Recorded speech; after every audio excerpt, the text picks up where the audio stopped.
성전을 보수했고 또 성전을 보수하다가 발견된 율법책을 보고 엎드려서 회개했습니다. 그리고 그는 온 나라에서 우상을 제거했습니다. 그리고 그가 어느 정도 열심을 보였던지 멸망한 북이스라엘 지역에 있는 각 성읍들에서도 우상을 제거했습니다. 열왕기하 23장 15절에도 이렇게 말하죠. 또한 이스라엘에게 범죄하게 한 느밧의 아들 여로보암이 베델에 세운 제단과 산당을 왕이 헐고 또 그 산당을 불사르고 빻아서 가루를 만들며 또 아세라 목상을 불살랐더라. 19절 20절에는 이렇습니다. 전에 이스라엘 여러 왕이 사마리아 각 성읍에 지어서 여호와를 경노하게 한 산당을 요시아가 다 제거하되 베델에서 행한 모든 일대로 행하고 또 거기에 있는 산당의 제사장들을 다 제단 위에서 죽이고 사람의 해골을 제단 위에서 불사르고 예루살렘으로 돌아왔더라. 자, 지금 이렇게 베델과 사마리아, 그러니까 북이스라엘을 지역이었어요. 그 지역마저도 지금 하나님 앞에 온전하게 섬기지 못했던 부분들을 지금 그 제단을 다 싹 헐고 그 우상들을 헐어버리고 하나님을 섬기게 만들었습니다. 자, 그런데 요시아가 이렇게까지 열심을 내는 것에는 다 이유가 있습니다. 열왕기상 13장에요 1절과 2절에 이런 예언이 있습니다.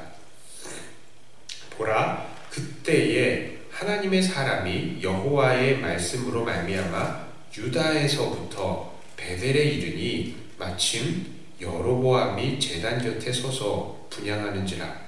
하나님의 사람이 제단을 향하여 여호와의 말씀으로 외쳐 이르되 제단아 제단아 여호와께서 이와 같이 말씀하시기를 다윗의 집에 요시아라 이름하는 아들을 낳으리니 그가 네 위에 분향하는 산당 제사장을 네 위에서 제물로 바칠 것이요 또 사람의 뼈를 네 위에서 사르리라 하셨느니라 하고. 자, 그렇습니다. 하나님께서는 여로보암이 베델에다가 제단을 쌓고 거기서 제사를 드릴 때에 하나님의 사람을 보내셔서 장차 요시아가 그 제단들을 없애버릴 것이다. 이걸 이미 예언을 하셨던 거예요. 이미 이 북이스라엘에다가 이미 예언을 한 겁니다. 자, 그런데 요시아는 자기가 태어나서 행한 일들에 대해서 이 예언을 알고 있었어요. 자, 오늘 이 열왕기하 23장 17절 18절에도 이런 말이 있습니다.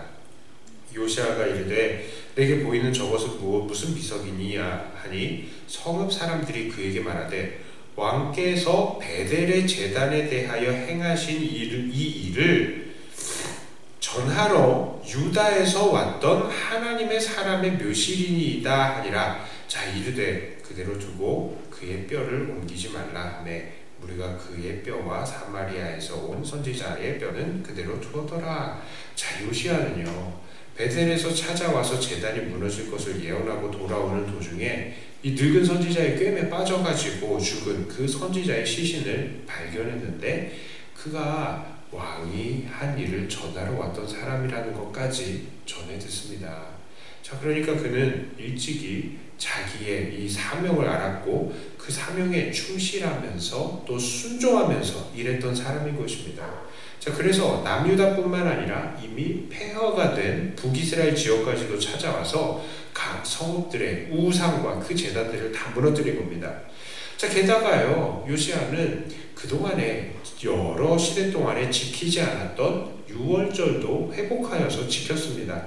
자, 그래서 오늘 23장 25절을 보면 요시아와 같이 마음을 다하여 뜻을 다하여서 힘을 다하여서 모세의 모든 율법을 따라서 여호와께로 돌이킨 왕은 요시아 전에도 없었고 후에도 그와 같은 자가 없었더라 라고 평가하고 있는 것입니다. 자, 그런데 그렇게 하나님 앞에서 활약을 했던 이렇게 훌륭했던 요시아 왕의 최후가 어땠습니까? 그가 아주 허무하게 죽어버립니다. 이제 좀 분위기 심상치 않은데 이런 코적이면 안 되는데, 그렇죠? 자, 험하게 죽어버립니다. 요시아 왕 당시에 애굽의 왕이었던 바로 느고 왕이 있었어요. 이 바로 느고 왕이 아수르를 치기 위해서 군대를 일으켜서 남유다 땅으로 이제 올라갑니다. 이 당시에는 이 국경이라고 해도 그게 국경이 제대로 된 것이 없었고, 요새들은 다 산 위에 있었습니다. 그리고 산과 산 사이에 이제 길이 나 있잖아요. 그러니까 얼마든지 이 사람들이 나라를 그냥 침공해가지고 그냥 진격을 한다면은, 마음 먹으면 그냥 갈 수 있어요. 그럼 이거를 막아서려면 어떻게 해야 됩니까? 요새에서 사람들이 나와야 되거든요. 내려왔습니다. 자, 그래서 무기또의 지역까지 내려와서 이 사람들을 막아섰습니다. 자, 그래서 이 당시의 구체적인 상황은 역대하 35장이 기록이 되어 있어요. 35장 21절부터 24절의 말씀인데 제가 읽어드릴게요. 느고가 요시야에게 사신을 보내어 이르되 유다 왕이여, 내가 그대와 무슨 관계가 있느냐? 내가 오늘 그대를 치려는 것이 아니요 나와 더불어 싸우는 족속을 치려는 것이라 하나님이 나에게 명령하사 속히 하라 하셨은즉 하나님이 나와 함께 계시니 그대는 하나님을 거스르지 말라. 그대를 멸하실까 하노라 하나 요시야가 몸을 돌이켜 떠나기를 싫어하고 오히려 변장하고 그와 싸우고자 하여 하나님의 입에서 나온 느고의 말을 듣지 아니하고 무기또 골짜기에 이르러 싸울 때에 활 쏘는 자가 요시야 왕을 쏜지라. 왕이 그의 신하들에게 이르되 내가 중상을 입었으니 나를 도와 나가게 하라. 그 부하들이 그를 병거에서 내리게 하고 그의 버금 병거에 태워 예루살렘에 이른 후에 그가 죽으니. 자, 그렇습니다. 우리는 이 느고 왕이 어떻게 하나님의 말씀을, 하나님의 뜻을 받들게 되었는지 그거는 모르겠습니다. 성경에 말하고 있지 않아요. 자, 그리고 왜 요시야는 이 바로와 이 느고를 무기또까지 찾아가서 막았는지 잘 모르겠습니다. 그러나 확실한 것은 느고는 요시야에게 처음부터 적대적이지 않았다는 거예요. 오히려 요시야가 하나님을 거스르지 말 것을 말했다는 것과, 또한 성경은 이 요시야가 하나님의 입에서 나온 느고의 말을 듣지 않았다라고 평가하고 있는 것입니다. 자, 이런 요시야의 삶과 그 결말을 통해서 우리는 무엇을 깨닫게 됩니까? 요시야가 평생 동안 그렇게 하나님을 잘 섬기고 하나님 앞에 최선을 다해서 섬겼음에도 불구하고 그가 바로 느고의 입에서 나온 하나님의 말씀에 귀를 기울이지 않았기 때문에 그가 허무하게 죽고 말았던 것입니다. 자, 그러므로 우리는 하나님의 말씀에 순종하되 끝까지 순종하고 누구로부터 나온 말이든 하나님의 뜻에는 주의 깊게 그리고 겸손한 태도를 보여야 하는 것입니다. 자, 우리는 여러 경로를 통해서 하나님의 말씀을 받습니다. 성경을 읽을 때에, 기도할 때에, 설교 말씀을 통해서 우리가 어떠한지를 돌아보고 또한 새로운 삶을 위해서 나 자신을 깨끗하게 합니다. 자, 그런데 문제는요, 이런 가르침이 우리가 전혀 예상하지 못했던 사람들에게로부터 때로는 나오기도 한다는 것입니다. 그 대상은요, 3살 먹은 어린아이일 수도 있습니다. 우리의 자녀일 수도 있고요. 또한 심지어 우리의 원수들일 수도 있습니다. 그러나 우리는 그런 사람들을 통해서 선포되는 하나님의 말씀 앞에서는 때때로는 강팍해지는 거예요. 하나님이 너 같은 녀석을 통해서 말씀하실 리가 없지. 내가 성경을 읽어도 몇 번이나 너보다 더 많이 읽었어. 내가 신앙생활을 해도 몇 년이나 너보다 더 많이 했어 하면서 그 말씀들을 거부하고 싶어지는 것이 우리들이더라라는 것이죠. 자, 그러나 바로 그럴 때에 우리가 주의해야 하는 것입니다. 하나님께서는 바로 느고 왕의 입을 통해서도 말씀하셨고 그것에 주의를 기울이지 않았던 요시야는 죽고 말았던 것입니다. 그가 그렇게 충성스러운 삶을 살았지만 그의 말로가 그러했습니다. 만약 요시야가 그 문제에 관해서 하나님께 여쭤보았다면, 잠시라도 하나님 앞에 그 선지자에게 물어보기라도 했다면, 하나님의 사람들에게 물어봤다면 이런 결과는 없었을 것입니다. 그럼 그의 충성된 인생은 전혀 소용이 없었던 것입니까? 물론 그런 것은 아닙니다. 하나님은 이미 요시야의 삶을 통해서 영광을 받으셨고 또 그것에 대해서 천국에서 상을 주셨을 것입니다. 우리도 그럴 것입니다. 우리가 하나님 앞에서 충성한 그 모든 것들 하나님께서는 다 아시고요. 또 그것을 갚아주실 것입니다. 그러나 지금 제가 드리는 말씀은 그런 말씀이 아니에요. 저는 우리가 하나님 앞에서 충성하되 끝까지 충성하자라고 말씀을 드리는 것입니다.